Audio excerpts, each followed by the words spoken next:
दोस्तों कहानी शुरू होती है और हम टोनी स्टार्क की नाजायज औलाद टोनी बकवास को देखते हैं, जो कि एक प्लास्टिक सर्जन है। वो सोकर उठता है और अपनी प्रेग्नेंट वाइफ चंगेजी को देखता है, जो कि अब तीसरे बच्चे को जन्म देने वाली थी। फिर बिस्तर से उठकर वो अपने निकम्मे बेटे फुस्की बम और अपनी बेटी चूसली को नींद से उठाता है। आगे जब पूरा परिवार मिलकर ब्रेकफास्ट कर रहा होता है, तभी टोनी बकवास उन सभी से कहता है कि आज हम सभी 2 हफ्तों के लिए एक हॉलीडे पर जा रहे हैं। अभी सुनकर सभी काफी एक्साइटेड थे कि तभी दरवाजे की घंटी बजती है और चंगेजी दरवाजे पर चेक करने जाती है। वो देखती है कि दरवाजे पर और कोई नहीं बल्कि टोनी बकवास का आवारा मजनू ठरकी बाप पथरीला रास्ता होता है। और ये इतना बड़ा मनहूस होता है कि ये जिसके पास भी जाता है उसकी लाइफ के लोटे लगाकर ही छोड़ता है। अब टोनी बकवास से लेकर चंगेजी तक कोई भी पथरीले रास्ते को पसंद नहीं करता था, क्योंकि वो इससे पहले भी कई बार उनके लोटे लगा चुका था।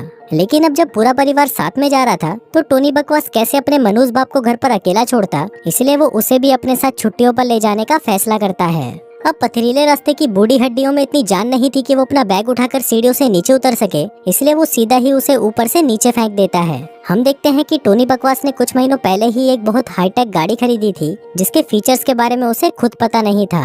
अब सभी निकलने ही वाले थे कि टोनी का बेटा फुस्की बम चिल्लाने लगता है। कहता है कि मैं अपनी खिलौने वाली बंदूक घर पर ही छोड़ आया, जिसे देखकर पथरीला रास्ता भी कहने लगता है कि मुझे भी अब जोर का मुंह आ रहा है। अब टोनी बकवास गालियां देता हुआ कार से बाहर निकलता है और अपने बाप को मुतवाने और अपने बेटे की टॉय गन लेने के लिए घर के अंदर जाता है। लेकिन अपना पथरीला रास्ता तो एक नंबर का मनूस था और वो मूतते वक्त सारे टॉयलेट पेपर को कमोड के अंदर ही गिरा देता है, जिसके बाद वो उन्हें बाहर निकालने की बजाय उस कमोड को कपड़े से ढक देता है, जिस वजह से उस कमोड से लगातार पानी निकलने लगता है।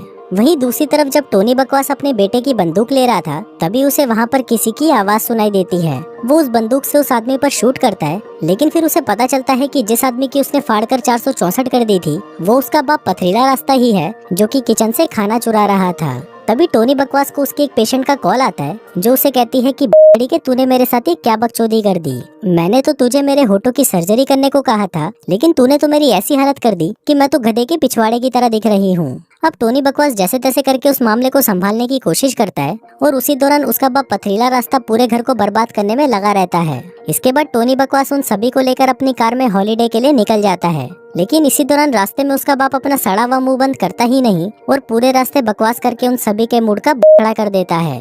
फिर कुछ दूर जाने पर उनकी कार का पेट्रोल खत्म होने लगता है, तो वो लोग एक गैस स्टेशन पर रुकते हैं और पथरीला रास्ता को उसमें पेट्रोल भरवाने का काम देकर वो सभी स्नैक्स खरीदने के लिए एक दुकान में चले जाते हैं। वहीं वो ठरकी पेट्रोल भरते भरते एक नीले बालों वाली पटाखा को देखता है, जिसे देखकर उसका बूढ़ा सामान एकदम से तन जाता है। तभी वो नीली लड़की पथरीले रास्ते के पास आती है और उससे पूछती है कि क्या आपने मेरी मॉम को देखा है। वो यहीं पर ही अपनी कार में थी, जिस पर पथरीला रास्ता कहता है कि देखा तो है, लेकिन वो बहुत पहले ही यहाँ से चली गई। नीली लड़की कहती है कि क्या आप मुझे मेरी मॉम से मिलवाने में मदद करोगे। अब पथरीला रास्ता सोचता है कि यही सही मौका है इसे दबोचकर घोड़ी बनाने का, इसलिए वो खुशी खुशी उसकी मदद करने के लिए तैयार हो जाता है। जिसके बाद वो उस लड़की को अपनी कार में ही छुपा लेता है, ताकि टोनी बकवास और उसके परिवार को इस बारे में पता न चले। फिर जब वो उस कार का शीशा साफ कर रहा होता है, तभी वो उस पर लगे वाइपर को ही तोड़ देता है, जिसके बाद वो टोनी बकवास को पता लगे बिना उस टूटे वाइपर को वहीं पर ही फिट कर देता है। आगे वो सभी अपने सफर पर आगे बढ़ते हैं, जिस बीच पथरीला रास्ता चंगेजी से कहता है कि मुझे बहुत प्यास लग रही है, जल्दी से मुझे एक कोल्ड ड्रिंक की बोतल दो। चंगेजी उसे कोल्ड ड्रिंक देती है, लेकिन तभी पथरीला रास्ता चुपके से उसमें दारू मिक्स करके उसे पूरी पी जाता है। जिसके बाद वो फिर से बकचोदी करना शुरू कर देता है। कहता है कि पिछले ही हफ्ते की बात है, मैं एक साथ 3 फुलझड़ियों के साथ दबा दबा कर मजदूरी कर रहा था। वो साली छिनाले ठंडा होने का नाम ही नहीं ले रही थी, लेकिन जब मैंने अपने घोड़े को फुल स्पीड में दौड़ाया, तब उन सभी की चीखें निकल पड़ी। अब ये सब सुनकर टोनी बकवास की सटक जाती है और वो अपने बाप को कॉल करके उसे अपना मुंह बंद रखने को कहता है, लेकिन उसका बाप उसे मना कर देता है और कहता है कि तेरा घोड़ा लंगड़ा है तो मैं क्या करूं, मैं तो सभी को अपने कारनामों के किस्से सुना रहा हूँ। अब जब वो दोनों आपस में बकवास कर रहे होते हैं, तभी हम देखते हैं कि कार की मशीन में कुछ खराबी आ जाती है। वहीं चंगेजी भी पथरीले रास्ते की बकवास सुनकर परेशान हो चुकी थी और वो उसे कहती है कि बड़ी के अपने बाप का मुंह बंद करा, मुझे तुम्हारे चूते बाप के साथ कहीं नहीं जाना।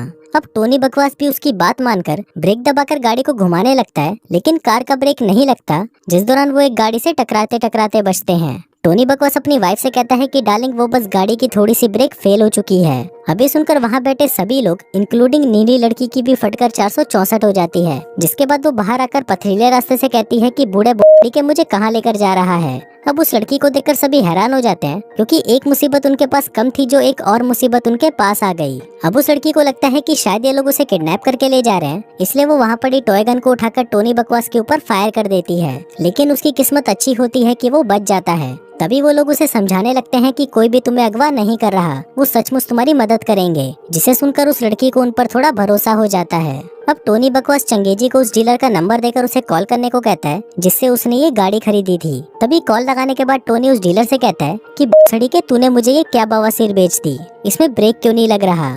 वहीं वो डीलर एक और परिवार को भी वही गाड़ी बेचने में लगा हुआ था, इसलिए वो उसे कहता है कि सर थोड़ा सा दम लगाओ, इसमें ब्रेक लगाने के लिए पिछवाड़े में ताकत होनी चाहिए, जो बोलकर वो फोन काट देता है। उधर वो लड़की गाड़ी की खिड़की से अपनी माँ को देखती है जो कि अपने कान में ईयरफोन लगाकर गाने सुनते सुनते कार को फुल स्पीड में दौड़ा रही थी। उसे देखकर नीली बहुत चिल्लाती है, लेकिन उसकी माँ उस पर बिल्कुल भी ध्यान नहीं देती। इसी दौरान टोनी बकवास के सामने गाड़ी आने की वजह से वो अपनी कार को घुमा देता है और एक चोमू की कार के गेट उड़ाकर वहाँ से निकल जाता है।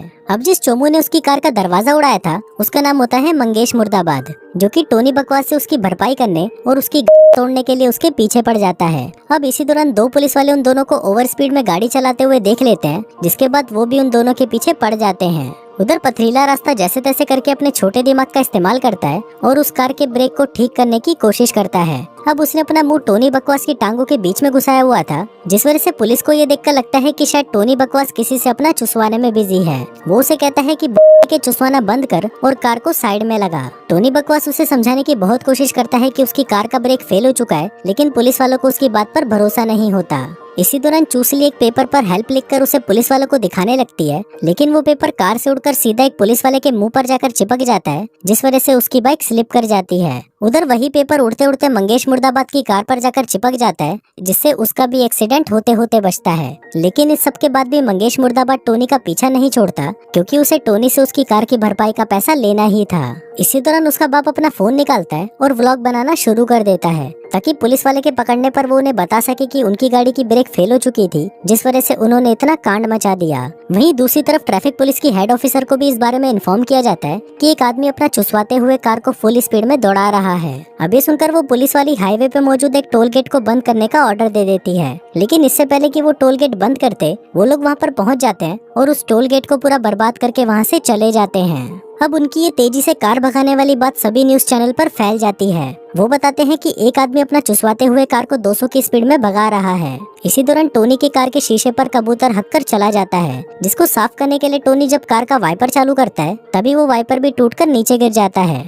अब उन्हें कार के शीशे में कुछ भी दिखाई नहीं दे रहा होता, इसलिए पथरीला रास्ता कार के सनरूफ से बाहर निकलकर उस कार के शीशे को साफ करने की कोशिश करने लगता है। अब जैसे तैसे करके वो शीशे को साफ कर देता है, लेकिन टोनी की जिंदगी के तो एल लगे पड़े थे और एक मुसीबत खत्म होते ही उसकी जिंदगी में एक और मुसीबत आ जाती थी। अब जिस लड़की ने टोनी बकवास की सर्जरी करी थी वो उसे कॉल करती है और बताती है कि उसका मुंह किसी सुअर के चूतड़ जैसा अजीब हो चुका है। अब वो औरत उस पर चिल्लाने लगती है, लेकिन तभी पथरीला रास्ता टोनी से फोन ले लेता है और उस औरत को इसका इलाज बताता है। कहता है कि गधे के मुठ के अंदर छिपकली के 3 बाल मिलाकर अपने मुंह पर लगा लेना, सब कुछ ठीक हो जाएगा। अब काफी देर तक गाड़ी ड्राइव करते करते टोनी बकवास की हालत खराब होने लगती है और वो कंधे से लेकर पिछवाड़े तक पूरी तरह से अकड़ चुका होता है। इसलिए अब वो पथरीले रास्ते को गाड़ी ड्राइव करने के लिए देकर खुद साथ वाली सीट पर जाकर बैठ जाता है। उधर दूसरी तरफ उस कार के डीलर ने एक दूसरी फैमिली को भी वही कार बेच दी थी जो कि उसने टोनी बकवास को बेची थी, लेकिन उस कार के अंदर बैठते ही वो पूरा परिवार उस कार में फंस जाता है, जिसके बाद वो सभी वहाँ पर उल्टियाँ करने लगते हैं।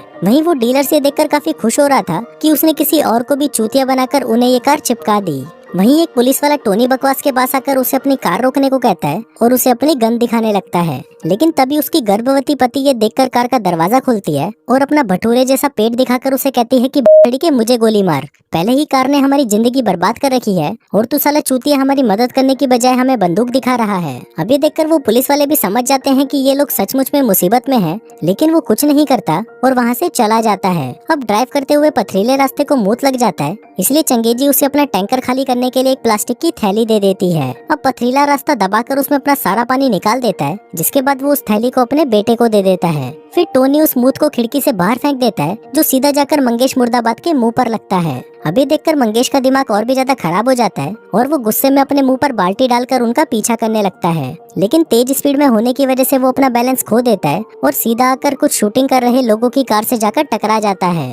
फिर हम देखते हैं कि यहाँ से थोड़ी ही दूर एक चेक पोस्ट पर गाड़ियों का जाम लगा हुआ था और वहीं हमारा टोनी बकवास तेजी से उनकी तरफ बढ़ता हुआ गाड़ियों से टकराने वाला था। अब ये बात सभी न्यूज चैनल्स पर दिखाई जाती है और इस खबर को पथरीला रास्ता भी अपने फोन में देख रहा होता है, लेकिन तभी वहाँ पर दो पुलिस ऑफिसर अपनी कार लेकर आते हैं और चलती कार में से ही उन सभी को निकालने का फैसला करते हैं। जिसके बाद एक एक करके टोनी का बेटा और उसकी बेटी पुलिस वालों की कार में चले जाते हैं। जिसके बाद बारी आती है उस नीली परी की, और वो जैसे ही कार के अंदर आने लगती है तभी हवा चलने की वजह से उसकी स्कर्ट हवा में उड़ने लगती है और उसकी नीली कच्ची सभी को दिखाई देने लगती है। अब वो लड़की उन दोनों कारों के बीच में फंस जाती है क्योंकि पथरीला रास्ता सड़क पर देखने की बजाय उस नीली परी की कच्ची को देख रहा था। लेकिन फिर भी किसी तरह से वो नीली परी पुलिस वालों की कार में चली जाती है। जिसके बाद आगे एक हेलीकॉप्टर आकर चंगेजी को भी कार से निकाल लेता है। लेकिन वहीं अभी भी टोनी बर्बाद और पथरीला रास्ता उस गाड़ी में ही थे और कुछ ही देर में वो ट्रैफिक जैम वाली गाड़ियों से जाकर टकराने वाले थे। लेकिन इससे पहले कि वो वहाँ पर टकराने लगते, एक हेलीकॉप्टर आकर उनकी पूरी कार को उड़ा ले जाता है।